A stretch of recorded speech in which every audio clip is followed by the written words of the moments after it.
person. Uh, so first, heme is important from the senescent RBCs. Most of the portion of the heme will come from the senescent RBCs, and other part will come from the ineffective erythropoiesis, myoglobin or cytochromes. And heme will form biliverdin will be produced from the heme with the help of enzyme heme oxygenase.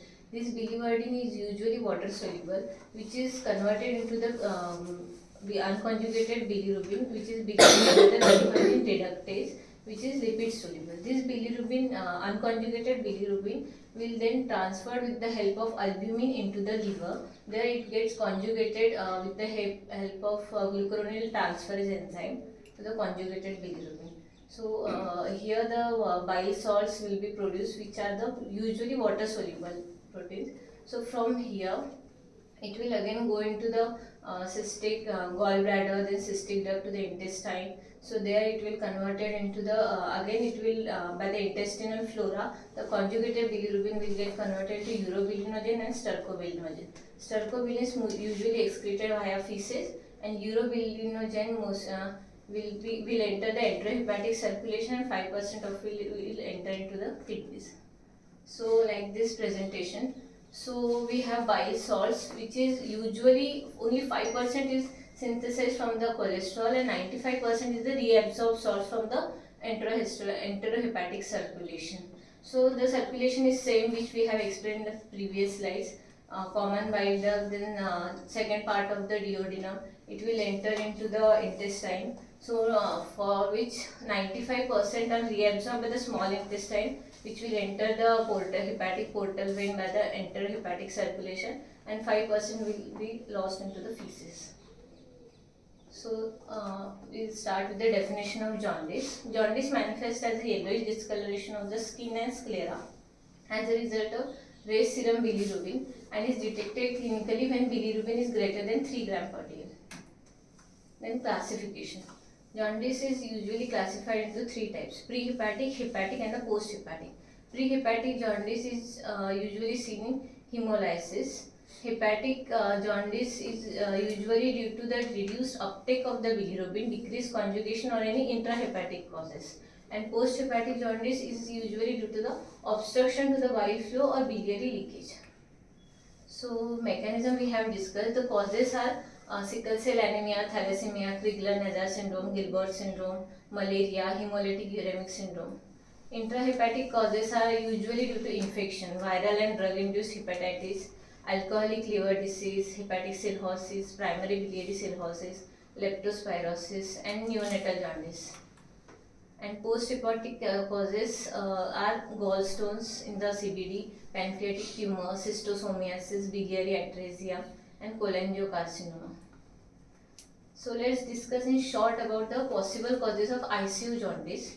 It is mainly because of ischemia or low flow states which can cause the jaundice. Then sepsis due to the endotoxin or inflammatory mediators, drug induced. So I think you should see each of those. It's actually very important. What your pathogenic mechanisms are very important.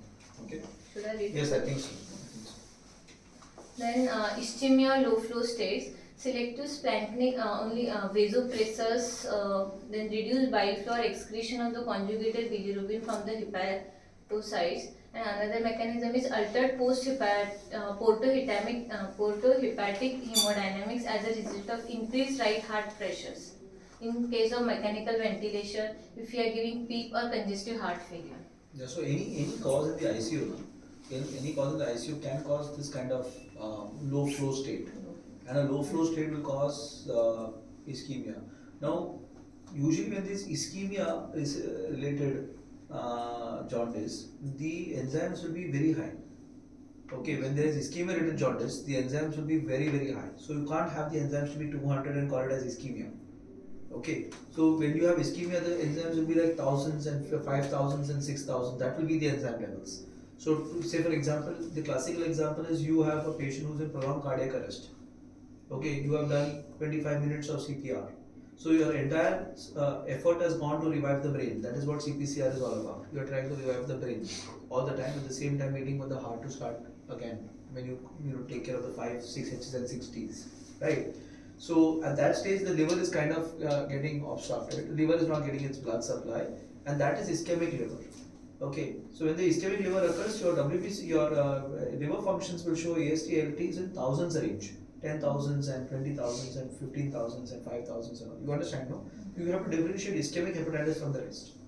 Ischemic hepatitis also, because now we know, we studied that this place where the blood supply is maximum. Okay, so it forms a zone of necrosis.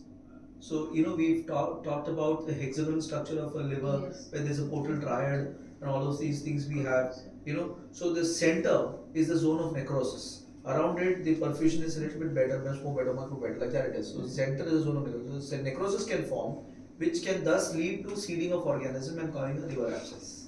So when you have a patient who's had ischemic hepatitis, you should always be thinking that there is a highly possibility of having a liver abscess also, because it's necrotic area. You understand? Huh? Zone 1, zone 2 and zone 3. तो zone 1 में necrosis होने के chances होते हैं. Clear? Centrilobular necrosis, which is also called as. ठीक है? Yeah. Then second is sepsis. It is due to endotoxin or inflammatory mediators, which causes the failure of phagocytosis by the Kupffer cells, which further cascading of the inflammatory mediators like interleukin 1, 6 and TNF alpha, causing local and distant organ injury or dysfunction. Second is the endotoxin mediated inhibition of sodium potassium ATPase, causing cholestasis, which causes the reduced secretion of bile. Inhibition of cytochrome P450 enzymes by the interleukin 1. Then drug induced. So sepsis, so what will be the sepsis situation? There will be sepsis in the background and liver. So what happens is, unfortunately, if you just send off investigations, you may go the wrong way. You might think, I got the bilirubin to be high, I got the SGOT, SGPT to be high, and then you start thinking whether it's a liver pathology. What you must understand is sepsis itself can cause a liver pathology, and that it causes more often cholestasis kind of jaundice, obstructive kind of. It may look like the situation where the bilirubin is on the higher side and SGOT is slightly 200s or 300s. This is classically also seen when there is congestive cardiac failure. The same picture is seen in congestive cardiac failure, where the enzymes will be in 200 and 300 because the liver is unable to drain out. Clear? Then drug induced, usually AC inhibitors, anticonvulsant, tricyclic antidepressant. This causes cholestasis and can cause jaundice. Another is NSAIDs, paracetamol, methyl dopa can cause hepatocellular inflammation. Both forms can be immune or non-immune mediated hepatocellular or canapicular injury. Next is TPN, total parental nutrition. Steatosis due to the perilobular deposition of the fat. Increased fatty acid synthesis due to reduced clearance of the triglycerides and the availability of the excess free calories, possible local effects of insulin, promoting lipogenesis, nutritional deficiencies, etc. So very difficult pathologies, steatosis, very difficult once TPN is there. Usually this is seen in long-term TPN. You may not see it in intensive care units. Long-term TPN, home TPN जिसको बोलते हैं, जहाँ पर हम घर पे we keep the patient on TPN for a long time. We have so many patients. Even one of our orthopedic surgeon's wife was on TPN for very, very long time. Okay, very, very long time, for more than a year. Okay, so when that TPN occurs, there are other ramifications of TPN, of which one is hepatic steatosis. Okay, hepatic steatosis, right? Second is cholestasis, reduce the production of bile salts and the enterohepatic circulation. Then cholecystitis, calculus or acalculus, both can cause. Then bacterial translocation, prolonged disuse of the intestine promotes the bacterial overgrowth and endotoxin mediated injury. So what happens usually when you eat food? When you eat food, no, the gallbladder collapses. Gallbladder contracts and then the bile comes out. This is the usual mechanism. You eat your food, CCK, all these things, and then your gallbladder contracts and bile. That's why when you do an ultrasound in a patient who's been fasting, you will see the gallbladder much better. In a patient who's having gallbladder, in the same patient, you give him 1 spoon of fat, 1 spoon of coconut oil, the gallbladder will kind of contract. Gallbladder will kind of contract and you will not see the gallbladder. You will see it in front of you if you want. It's like that. Okay, it just contracts immediately. So, so in TPN, what is happening? You are bypassing the systems. There is no, that system is not there where you are eating your food and then bile is getting stimulated. So that's why TPN comes with its problem. Of which the important thing that you must, in intensive care, you must know is acalculous cholecystitis. That means there is no gallbladder stone. Usual pathology for a cholecystitis is the presence of a stone. Here there is no stone. But because of the presence of that bile inside, it irritates it causes acalculous, very difficult entity. Patient will be in septic shock very quickly with acalculous cholecystitis. It's a life-threatening condition. Okay, one of the few places where you want to remove the gallbladder, and it is very sick. Okay. So how to diagnose it clinically? Same fever jaundice. Same, it will present absolutely same, but more sicker than cholecystitis. And USG finding won't We'll show you gallbladder that is elevated, gallbladder wall that is thickened. Gallbladder wall that is thickened, and this is acalculous cholecystitis. The gallbladder will be big, thick, edematous, and very large. Okay, with a large wall. So it's important to figure out acalculous cholecystitis. Very often, when the patient is on TPN, 7 or 10 days later, you might develop this entity, acalculous cholecystitis, and you must be able to differentiate that from other pathologies.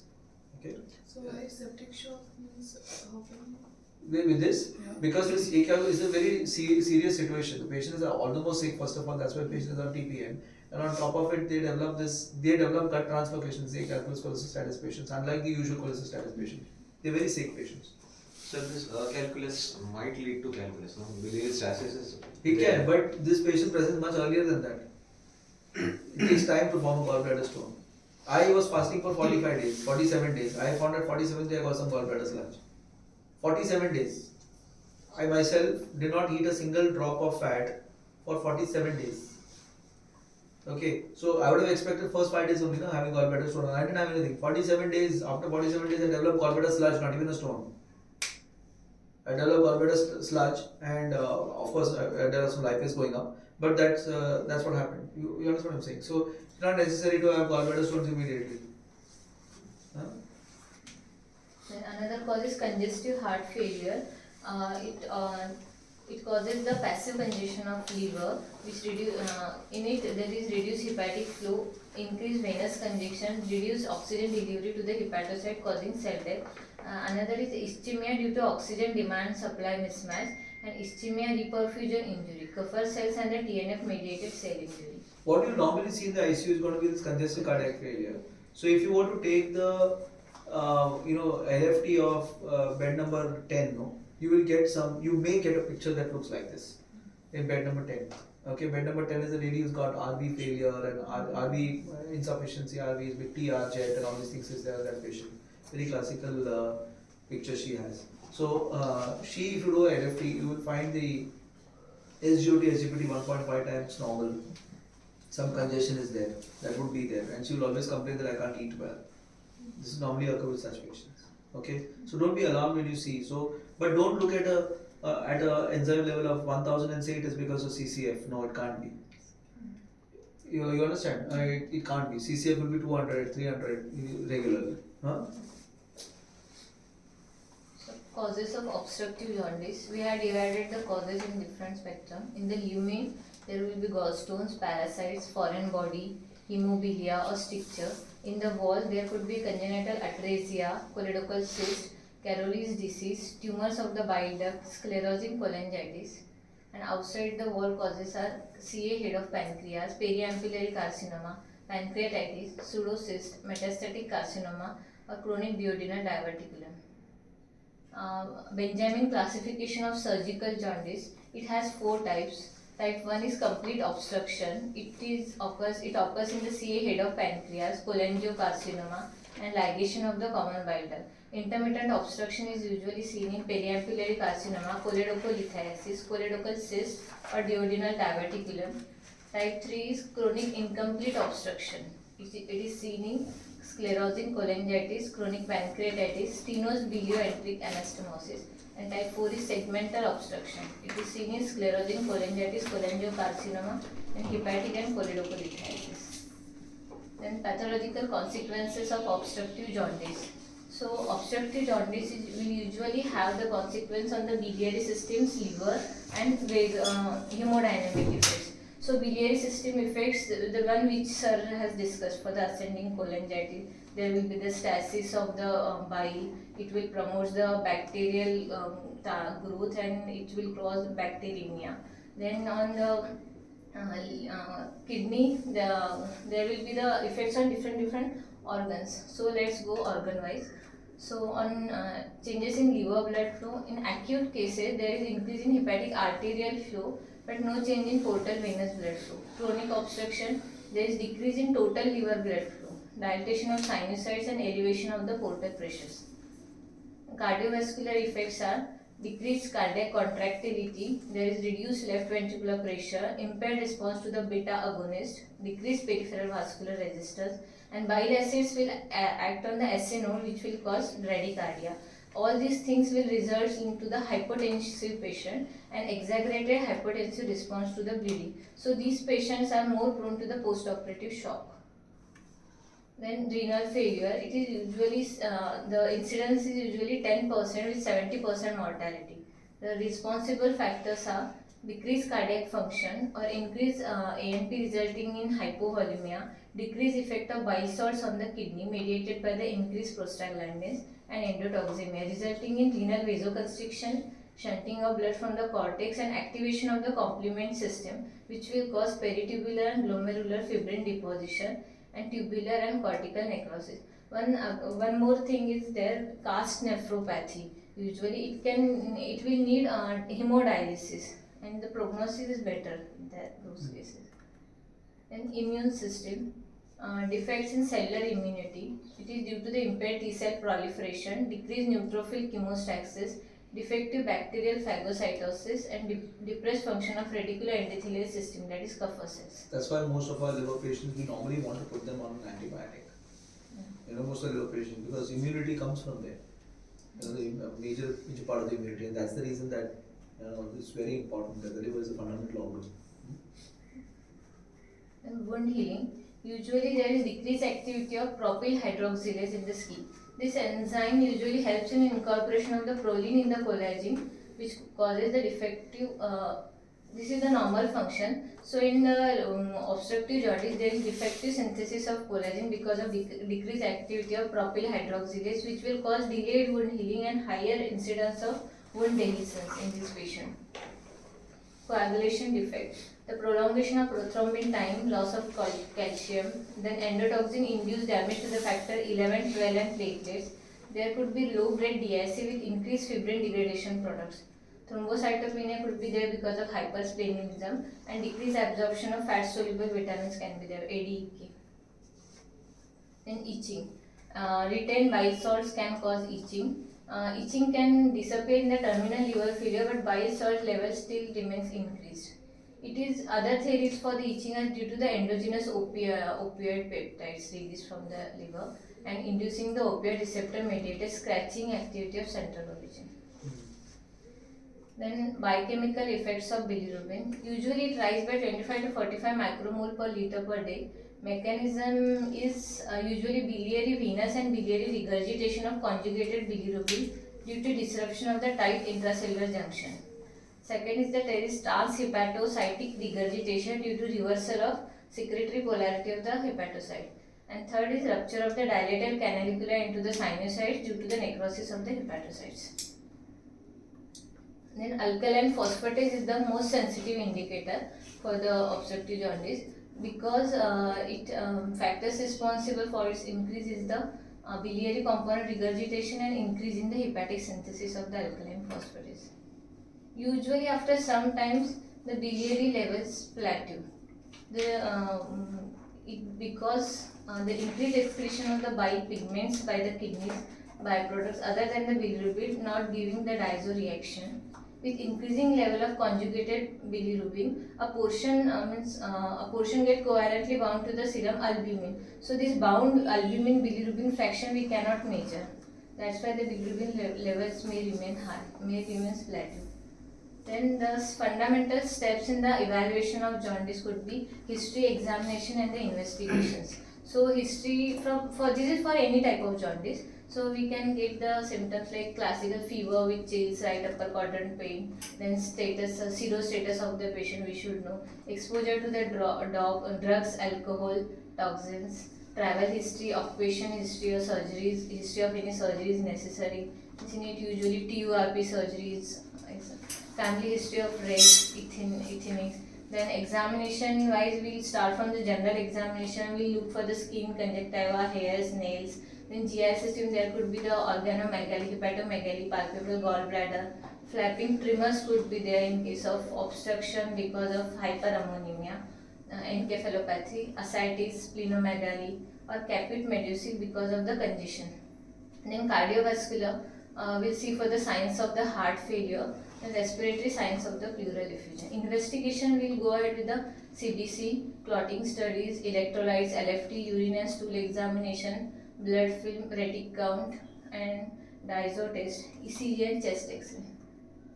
So on inspection, we can see, obviously we can find out from the color, or sometimes it is very difficult to get mass, visible mass we can get.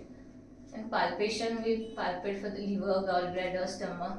Troyer sign. That sign is the palpable left supraclavicular lymph node. It is usually seen with the GI malignancies. Then Murphy's signs. In Murphy's signs, as we palpate the right subchondric region, there will be the catch in the breath of the patient because of pain. It is usually seen in the inflamed condition like cholecystitis. Then this is one important law, Corvaisius law.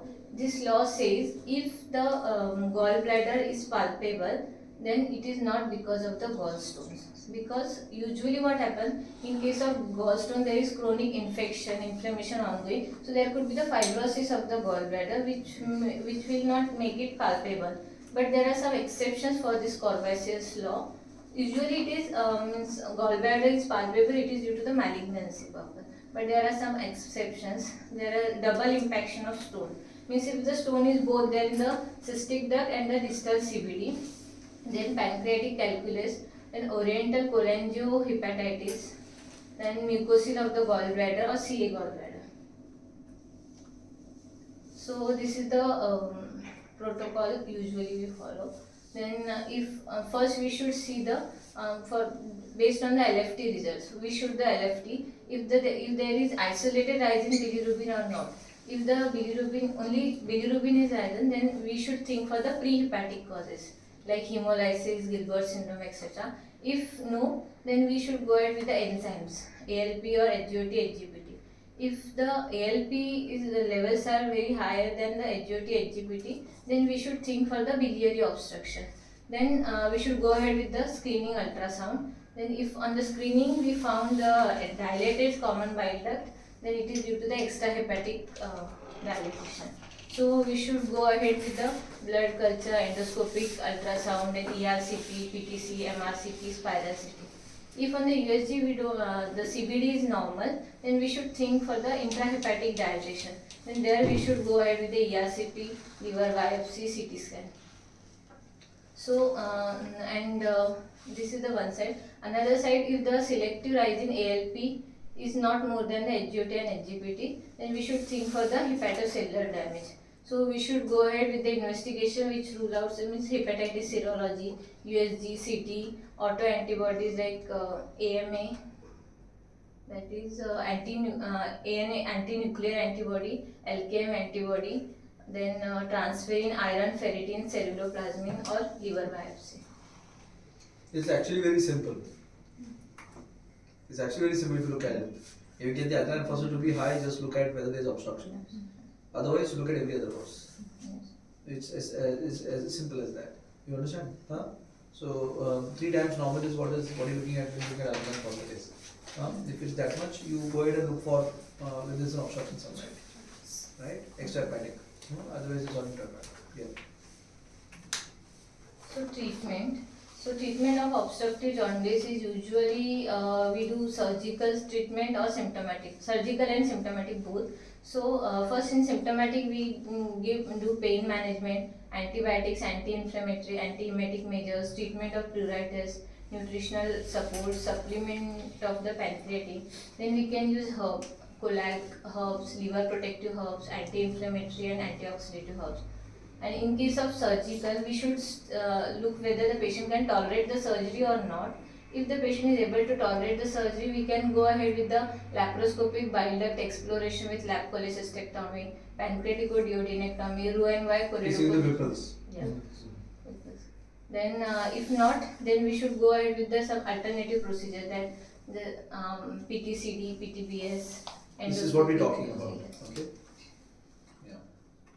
That's it, sir. So this is all about obstructive jaundice. There's nothing more than obstructive jaundice. you should know as a doctor how to approach obstructive jaundice. That's all.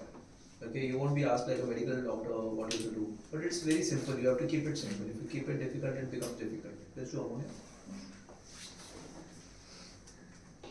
So let's start with the introduction. It is the important source of nitrogen and is required for the amino acid synthesis. The nitrogenous Is she waste. got on this now? Oh, for what? She didn't say anything. Okay. She was asking if you are in hospital. Nitrogenous waste results from the breakdown and the catabolism of the dietary and the bodily proteins respectively. In healthy individuals, amino acids that are not needed for the protein synthesis are metabolized in the various chemical pathway, with the rest of the nitrogen waste being converted to the urea. So sources of ammonia. First is the protein degradation. What happens? The dietary and the tissue proteins will undergo hydrolysis to form amino acid, and from the catabolism of amino acid we will get ammonia. So we are actually having this on a regular basis. Regularly, our proteins in our body are getting broken down. It's not nothing new. It's always there. The ammonia in our body is coming up because of our normal protein that are getting broken down. You understand? It is getting metabolized on an average basis. That's why we need to take protein. It will keep on coming off. Okay. Second is purine nucleotide cycle. This cycle is an important source of ammonia in the muscles. In this cycle, it uses adenosine monophosphate will form fumarate and the ammonia both. This fumarate will be used in the TCA cycle for the energy production. Then third is the urea hydrolysis. It is because the bacterial degradation of the urea by the urease producing organism. It happens in the colon. Then kidneys. Ammonia is released through the hydrolysis of the glutamine in the proximal renal tubular cells. Transport of ammonia. Usually ammonia is transported in the two forms, glutamine and the alanine. Glutamine transports ammonia in the bloodstream, and the alanine will transport ammonia from the skeletal muscles via glucose-alanine cycle. So this is the basic cycle. Glucose in skeletal muscle by glycolysis it will form pyruvate. It will again converted into the alanine with the help of alanine aminotransferase, and it will be transported to the liver. Then disposal of ammonia. Disposal occurs via the two mechanisms. Main is the urea cycle, and second is the detoxification of ammonia in the extrahepatic tissue, that is interorgan trafficking. So let's discuss about urea cycle. In urea cycle, there are various intermediates which converts ammonia to the urea. So here important are the first carbamoyl phosphate and ornithine will form citrulline. They will form arginine. Arginine will again undergo subsequently it will turn into the urea. Then next is the detoxification of ammonia in the extrahepatic tissue. Mostly ammonia will be detoxified by the urea, but this complete sets of enzymes these are present only in the liver. So in extrahepatic tissue we need something else. So what happens in the extrahepatic tissue? This ammonia there will be the incorporation of some amide group and it will get converted into the glutamine. Then it will go towards the liver. So the major source of the this glutamine is the usually muscles, skeletal muscles. So glutamine will come from the different organs like brain, other tissue, but the kidneys and immune system will extract the glutamine from the plasma. So kidney will use that glutamine for the acid-base balance, and immune system for the energy. So subsequently this glutamine enters the small intestine, then there it will convert into the ammonia, and this ammonia will enter the liver via intrahepatic circulation to where it will get metabolized via urea cycle. So this is metabolism of the ammonia in the liver. In liver again the same urease producing organisms will be there. So it will metabolize urea to the ammonia. This ammonia will enter the portal circulation and systemic circulation, but mostly it will enter the 85% will enter into the portal circulation. So there it will undergo urea cycle, and liver also produces some endogenous ammonia which will again metabolize via urea cycle. So urea produced from the urea cycle, most of it will be excreted via renal route, and 25% of will again enter into the colon and will repeat the same cycle. So if you have very low urea, it means your liver is not working. Yeah. Everything, the seat of urea production is actually the liver. So if your urea is very low, it means the liver is probably not working only. Are you understanding? 2-3 ऐसे liver urea आ गया, means it's probably not working because it actually has to produce a lot of urine. So metabolism of ammonia in the brain. So in the brain, in the astrocyte, what happens? Ammonia will get bound to the glutamate, and it will form the glutamine with the help of enzyme glutamine synthase. This glutamine will enters the presynaptic neuron, where it is get metabolized by the glutaminase enzyme to the glutamate, and this glutamate will act on the postsynaptic neuron. This glutamate usually acts on the NMDA receptors, which we'll discuss it later. Then metabolism of ammonia in the kidney. So actually this wording here, there is a PCT, proximal tubular cell. The same, we are taking kidney is taking glutamine, and it will convert it into the ammonia. So here we have H2CO3. So bicarb plus H ion. So both of them will get will form ammonium, and it will be excreted out, and this bicarb will again reabsorb. So the Yeah. same slide. So that's why we smell, the urine smells Yes. of ammonia. So the first they take up the glutamine and metabolize it to the ammonia in order to buffer H ion as the ammonium source. These are then excreted in the urine. Hence the kidneys helps to maintain the acid-base balance, and at the same time removes the ammonia from the body, and that thereby complement the ureagenesis in the liver. Second, they produce the arginine from the citrulline, which is largely exported to the other organs. And toxicity of ammonia. So basically now what we understood is ammonia, to produce ammonia, the liver has to work quite well. To detoxify ammonia, the kidneys, liver has to work very well. And the ammonia production occurs in skeletal muscle primarily. And the liver. Okay, these are the two places from which it is produced. Okay, so if there is an increase in ammonia, 80% or 90% of the time it is going to be the liver, and then it is going to be skeletal muscle. Okay? Then toxicity of ammonia. So here the same diet, proteins will take, it will convert into the ammonia. So urea, normally it will go into the liver, detoxification, urea सब होता है. But in usually what happens, if there is some obstruction or there is hepatic pathology, the portosystemic shunt activates, so the ammonia level will rise. So these ammonia will go into the brain, which form the glutamine, and this glutamine will causes the cerebral edema, intracranial hypertension and neuronal dysfunction, which will lead to the hepatic encephalopathy. Then pathogenesis of the hyperammonemia. So we'll start with the brain. There is usually amino acid disturbances in the brain. So in previous slide which we had discussed about the glutamine, it will cause cerebral edema, intracranial hypertension, swelling same. Then arginine, in the patients with urea cycle defects, have low serum arginine levels and need this amino acid to be replaced. So this which we had explained this in the disposal of ammonia. This glutamine usually is responsible for the cerebral edema, hepatic encephalopathy. And usually what happens, there is glutamate, it acts on the NMDA receptors, which is excitatory receptors, which can lead to the features of convulsion, seizures. Then alteration of the neurotransmitter system. Usually there will be the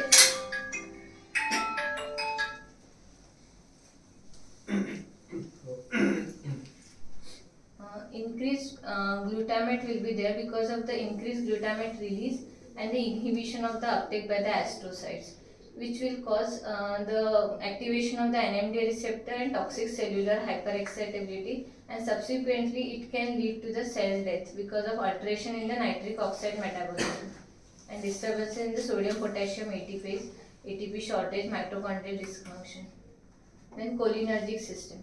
Then this system is usually important for the cognitive functions. So acute hyperammonemia with liver failure will causes the increase in brain acetylcholinesterase enzyme and no effect on acetylcholine transferase. So decreased brain acetylcholine will be there. Hello? Yeah. Go ahead. Then acute hyperammonemia without liver failure, there will be no changes in the acetylcholinesterase or acetylcholine transferase. In chronic hyperammonemia, there will be both decrease in acetylcholinesterase and acetylcholine transferase, which will decrease the forebrain presynaptic cholinergic neuron. Serotonergic system. Both tryptophan and 5-hydroxyindole acetic acid are elevated in the CSF of children with the urea cycle defect. These play important role in anorexia and sleep disturbances. And third is the potassium and the water channel. There is reduction of proteins that regulate the potassium and the water transport at the blood-brain barrier. The excretion of potassium and water is altered and increase in the brain extracellular potassium and water develops, contributing to the brain edema formation. And next is the cerebral energy deficit. Because of increased NMDA receptor activation, it causes the increased nitric oxide formation, which will cause the oxidative stress and impaired mitochondrial respiration, depletes the ATP reserves, and increase free radical and the oxidative damage. Which will this all cycle will turn into the neuronal death. Then causes of hyperammonemia. Usually acquired causes are liver disease, hypovolemic shock, congestive cardiac failure, circulatory abnormalities like photosystemic shunting, transient hyperammonemia of the newborn, medications, hematological malignancy, urinary infection with urease producing organism, excessive amino acid load, intensive muscle exercise, nutritional arginine deficiency, and inherited disorders like urea cycle defects. Clinical features of ammonia toxicity. Usually, CNS manifestations are due to the increased extracellular potassium, increased extracellular glutamine, increased osmolality, and inflammatory cytokines, which will lead to all the psychiatric manifestation, behavioral changes, sleep disorders, mood changes, hyperactivity, aggressiveness, combativeness, delusion, psychosis, which will cause neurological symptoms like confusion, lethargy, dizziness, migraine, tremors, ataxia, dysarthria, learning disabilities, seizures, hemiplegia, and coma. Again, there will be some GI manifestation because of increased hepatic enzymes and decreased urea production. And hepatomegaly will be there. Then abdominal pain, nausea, vomiting, low protein tolerance, and or dislike of the protein or failure to thrive in the children. Evaluation of hyperammonemia. You should always start with the medical history, the recent drug changes like antibiotics, anti-TB medications, recent surgeries like TURP, use of anesthetic agents like halothane, then addition of TPN, GI bleeding, urinary tract infection. Social history, history of traveling should be there to rule out the hepatitis A or N, and elicit the drug use, hepatitis B, C, and tattoos, eating and gathering mushrooms, protein avoidance and learning disability, family history. So diagnostic evaluation will go ahead with start with the ammonia level, hepatitis A antibody, hepatitis HBs antibody and hepatitis B surface antigen and antibody, hepatitis B core antibody, hepatitis C antibody, hepatitis C polymerase chain reaction, acetaminophen levels. So whenever you have hepatitis, no, anyways you must send all these things. If there's hepatitis that you're seeing, no, you must remember to send all of these investigations. Okay, don't you when you're working up a patient for jaundice hepatitis, so IgM Hep A, HBs AG, antibody to HBs AG, HBC core, HB core antibody, then core HBC and viral PCR. You need all of these things. Okay. Yeah. Coagulation study, CBC with differential counts we should do.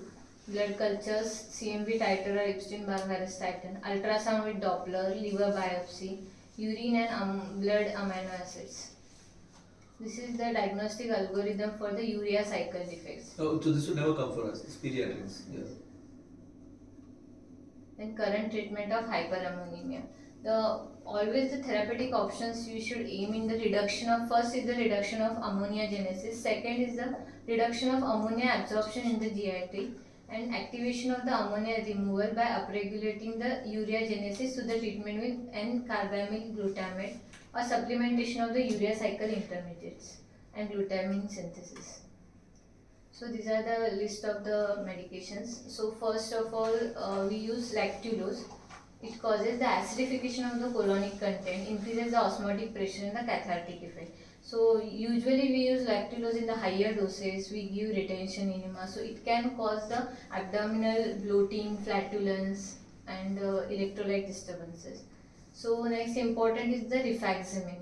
Rifaximin antibiotic, it causes the inhibition of the RNA synthesis in the intestinal bacteria. Other antibiotics which can use is the neomycin and metronidazole. Neomycin, it causes the inhibition of protein synthesis in the intestinal bacteria, and metronidazole will cause inhibition of the nucleic acid synthesis. But neomycin and metro has the side effect of auto, neuro, and nephrotoxicity. So next is the sodium benzoate. Sodium benzoate can decrease the glycine degradation and increase the glycine elimination. Then sodium phenyl acetate or phenyl butyrate, it decreases the glutamine degradation and increases the glutamine elimination. Similar compounds we have that glycerol phenyl butyrate. It also decreases the glutamine degradation and increases the glutamine elimination. Then peritoneal albumin based dialysis we can do, elimination of albumin bound substances. Peritoneal dialysis, it decreases the blood ammonia by transporting ammonia from the vascular system to the peritoneal cavity. Then L-ornithine phenyl acetate, L-ornithyl aspartate and L-carnitine, these all causes the activation of the urea cycle. Then branch chain amino acids we can use. Then bioartificial liver support system, it also supports for the liver metabolic activity. Then liver cell transplant, then stem cell transplant, it causes the activation of the urea cycle. Then acute management of hyperammonemia, this is the ICU setting. Usually we give first basic life support. We should stop all source of proteins, both enteral and parenteral nutrition, for the maximum of 24 to 48 hours, not more than that. We should always check the glucose level, insert an IV line and take blood glucose of ammonia, samples of ammonia, gases, CBC, blood cultures, peripheral and central, liver, transaminase, calcium, alkaline phosphatase. Usually we should always remember that ammonia should be taken with the precaution. You should not use tourniquet while collecting the sample, and we should always transport in the ice water to the laboratory separately within 30 minutes of the collection and analyze immediately. Then start 1.5 to double maintenance IV fluid at any IV fluid we can start, considering starting insulin if hyperglycemia develops. If ammonia is more than 100, this is again pediatric doses. In patient with combined sodium benzoate and phenyl acetate or arginine, give KCl 40 MEq because they can cause hyperchloremic hypokalemic metabolic acidosis. Start dialysis if the ammonia level is above 300 to 400 micromole per liter and there is no response to the medical treatment within 4 hours. In an undiagnosed acute case, also we can start N-carbamyl glutamate. It only exists as an enteral form, so it is generally given by the RT, nasogastric tube. Give 100 mg per kg once followed by 50 mg per kg 6 hourly. In an undiagnosed acute case, we can start levocarnitine IV or permanent 100 mg per kg per day, and antibiotics may be started if there is any evidence of the sepsis. The last two drugs we don't use them. We don't use. No, we don't use all of those things. Is it also the Lola and those also are they used? Will never work. All the Lola will not work.